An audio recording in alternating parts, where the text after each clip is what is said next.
Hello programmers, welcome to the rising programmers. আমি শাহাদাত হোসেন আছি আপনাদের সাথে, এবং সেই সাথে ওয়েলকাম করছি বাংলায় পাইথন টিউটোরিয়ালের 21 নম্বর পর্বে। আমাদের গত পর্বটি ছিল স্ট্রিং এর ফার্স্ট পার্ট। গত পর্বে আমরা শিখেছিলাম স্ট্রিং কি, তারপর কিভাবে স্ট্রিং ক্রিয়েট করতে হয়। সবশেষে স্ট্রিং ইন্ডেক্সিং নিয়ে আমরা জেনেছিলাম। সুতরাং যারা আগের পর্বটি দেখেননি, দেখে আসার অনুরোধ রইল। আমাদের আজকের টিউটোরিয়ালটি পাইথন স্ট্রিং এর সেকেন্ড পার্ট। আমরা আজকে শিখব কিভাবে একটা স্ট্রিং ডাটা টাইপকে স্লাইসিং করতে হয়, তারপর কিভাবে স্ট্রিংকে রিভার্সিং করতে হয়, এবং সবশেষে আমরা ইমিউটেবিলিটি নিয়ে জানব। তো চলুন শুরু করে ফেলি আমাদের আজকের পর্বটি।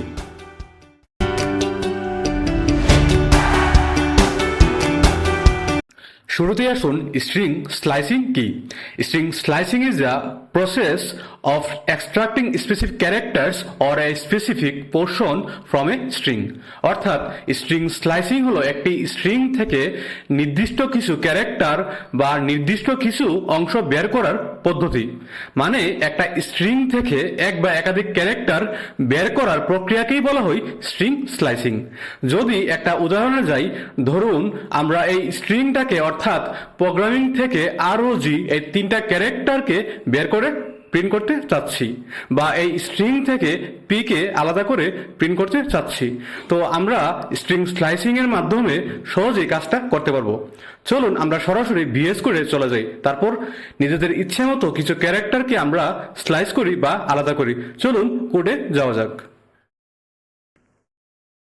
প্রতিবারের মতো করে আমরা একটা ফাইল ক্রিয়েট করব।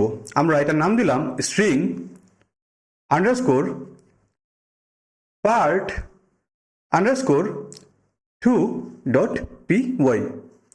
আমরা শুরুতেই কমেন্ট করে নিব স্ট্রিং স্লাইসিং। এখন আমরা একটা ভেরিয়েবল ডিক্লেয়ার করব, তারপর এর মধ্যে স্ট্রিং ভ্যালু সেট করে দিব। Let's say string underscore slicing is equal to double কোটেশনের ভিতরে আমরা লিখলাম প্রোগ্রামিং। আমরা এই স্ট্রিং থেকে নির্দিষ্ট কিছু অংশ বের করব।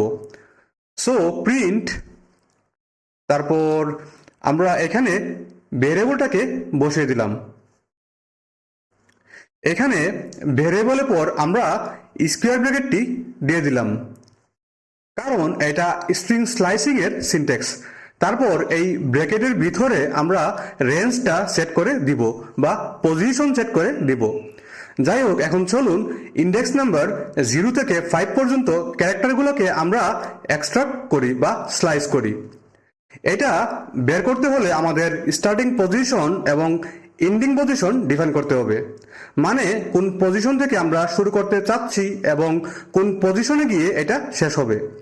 তারপর স্টার্টিং এবং এন্ডিং পজিশনের সেন্টার বা এর মধ্যে আমাদের কোলন সাইন ইউজ করতে হবে। সো আমরা লিখলাম 0:6।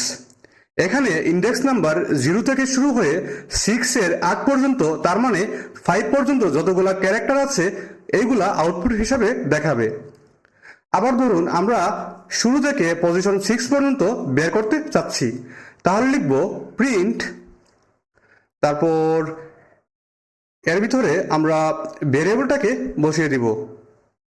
তারপর আমরা লিখলাম স্কোয়ার ব্র্যাকেটের ভিতরে কোলন 7।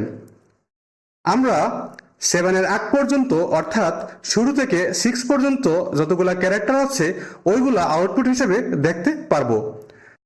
তারপর ধরুন আমরা 4 থেকে শেষ পর্যন্ত সবগুলা ক্যারেক্টার স্লাইস করতে চাচ্ছি, তাহলে লিখব প্রিন্ট, তারপর আমরা এর ভিতরে ভেরিয়েবলটাকে বসিয়ে দিলাম।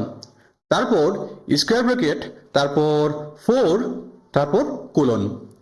এটা পজিশন বা ইন্ডেক্স নাম্বার 4 থেকে যতগুলা ক্যারেক্টার আছে ওইগুলা আউটপুট হিসেবে দেখাবে।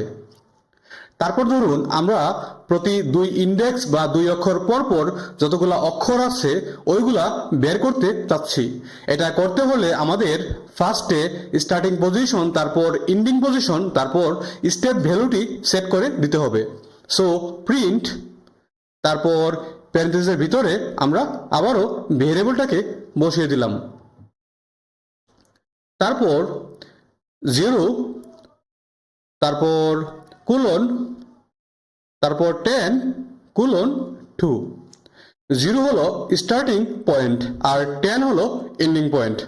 আর শেষে আমরা যেহেতু প্রতি দুই অক্ষর পর পর বের করতে চাচ্ছি সেহেতু 2। যদি প্রতি 3 অক্ষর হইতো তাহলে 3 হইতো। আশা করি আমরা বুঝতে পেরেছি। চলুন আমরা সেভ করে আউটপুটটা দেখে নেই।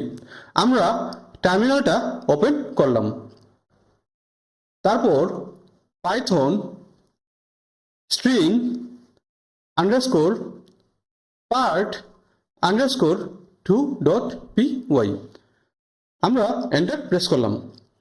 সো ফার্স্টে 0 থেকে 5 পর্যন্ত ক্যারেক্টারগুলা দেখতে পাচ্ছি, তারপর শুরু থেকেই 6 পর্যন্ত ক্যারেক্টারগুলা দেখতে পাচ্ছি, তারপর 4 থেকে শেষ পর্যন্ত, এবং সবশেষে প্রতি দুই অক্ষর পর পর ক্যারেক্টারগুলা দেখতে পাচ্ছি। আপনারা চাইলে কাউন্ট করে মিলিয়ে নিতে পারেন। তো আশা করি কিভাবে স্ট্রিং স্লাইসিং করতে হয় আমরা বুঝতে পেরেছি। এখন আসুন আমরা স্ট্রিং রিভার্সিং নিয়ে আলোচনা করি। এটা খুবই সিম্পল, মানে উল্টা দিক থেকে সাজানো অথবা স্লাইস করাকেই স্ট্রিং রিভার্সিং বলা হয়।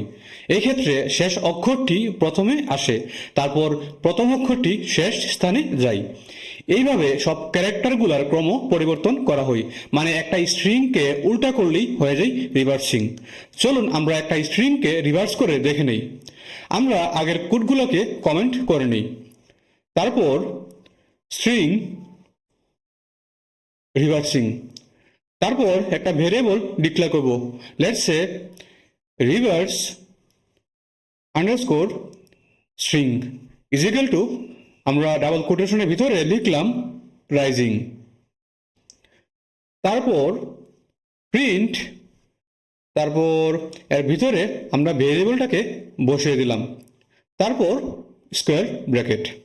তো স্ট্রিং রিভার্স করতে হলে স্লাইসিং এর মতো সেম কাজটা করতে হবে, বাট এই ক্ষেত্রে মাইনাস নিয়ে কাজ করতে হবে, যেহেতু উল্টো দিক থেকে ইন্ডেক্সিং করতে হবে, যেটাকে আমরা নেগেটিভ ইন্ডেক্সিং বলে থাকি।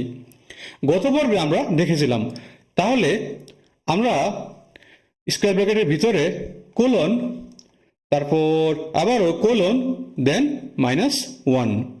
এই ক্ষেত্রে আমরা starting point ending point blank রেখে দিলাম, কারণ আমরা চাচ্ছি পুরা স্ট্রিংটাকেই রিভার্স করতে। আর -1 মিনস এখানে নেগেটিভ ইন্ডেক্সিং হবে, অর্থাৎ রাইট সাইড থেকে ক্যারেক্টারগুলোর ক্রম শুরু হবে, মানে জি থেকে শুরু হবে। চলুন সেভ করে আউটপুটটি দেখে নেই। Python starting string underscore part underscore 2.py, তারপর আমরা এন্টার প্রেস করলাম। এই তো আমাদের স্ট্রিংটি রিভার্স হয়ে গেছে, GNISIR। আপনারা যদি চান যে উল্টো দিক থেকে জাস্ট নির্দিষ্ট কিছু ক্যারেক্টার রিভার্স করতে, তাহলে স্টার্টিং পয়েন্ট এবং এন্ডিং পয়েন্ট দিয়ে দিবেন, আর অবশ্যই দুইটার ক্ষেত্রেই নেগেটিভ ইন্ডেক্স নাম্বার দিতে হবে। আশা করি আমরা স্ট্রিং রিভার্সিং নিয়েও ভালো একটা ধারণা পেয়েছি। এখন আসুন আমাদের আজকের সর্বশেষ টপিকে, সেটা হলো স্ট্রিং ইমমিউটেবিলিটি। এটা মানে স্ট্রিং ইজ ইমমিউটেবল, মানে আমরা স্ট্রিং এর কোনো ক্যারেক্টার সরাসরি পরিবর্তন করতে পারবো না। আমরা যদি কোডের এক্সাম্পলে যাই, প্রথমেই আমরা আগের কোডগুলোকে কমেন্ট করে নিব, তারপর হ্যাশ স্ট্রিং, তারপর immutability. Let's say string is equal to, তারপর ডাবল কোটেশনের ভিতরে আমরা লিখলাম পাইথন।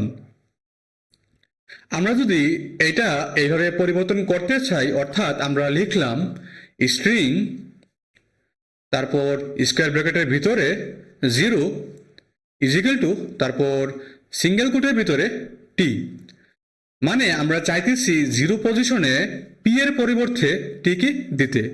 কিন্তু পাইথনে এটি কাজ করবে না, অর্থাৎ এরর দেখাবে।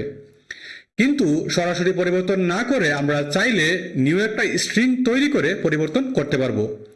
চলুন এটা করি।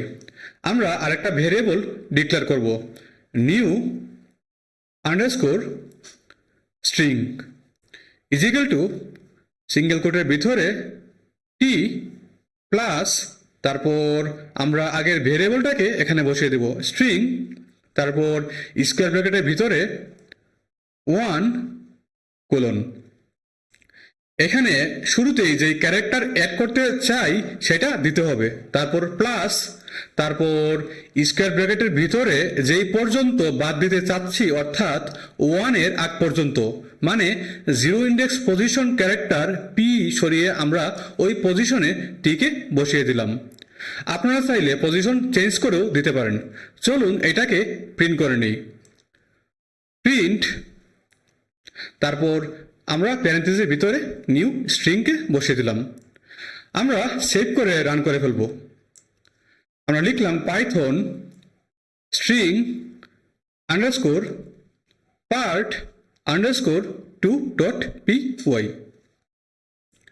আমরা দেখতেই পাচ্ছি পাইথন স্ট্রিংটা পরিবর্তন হয়ে টাইথনে রূপান্তর হয়ে গেছে, কিন্তু তারপরেও স্ট্রিংকে ইমিউটেবল হিসেবে ধরা হয়, কারণ আমাদের নতুন একটা স্ট্রিং ক্রিয়েট করে পরিবর্তন করতে হয়েছে। আর যেহেতু সরাসরি পরিবর্তন করা যায় না পাইথনে, সেটা ইমিউটেবল হিসেবে বিবেচিত হয়। সুতরাং আশা করি আমরা আজকের প্রতিটা টপিকই পরিষ্কারভাবে বুঝতে পেরেছি। সো আজ এই পর্যন্তই, দেখা হবে পরের পর্বে। সবাই ভালো থাকবেন, সুস্থ থাকবেন এবং সবাইকে নিয়ে সুন্দর একটা জীবন উপভোগ করবেন।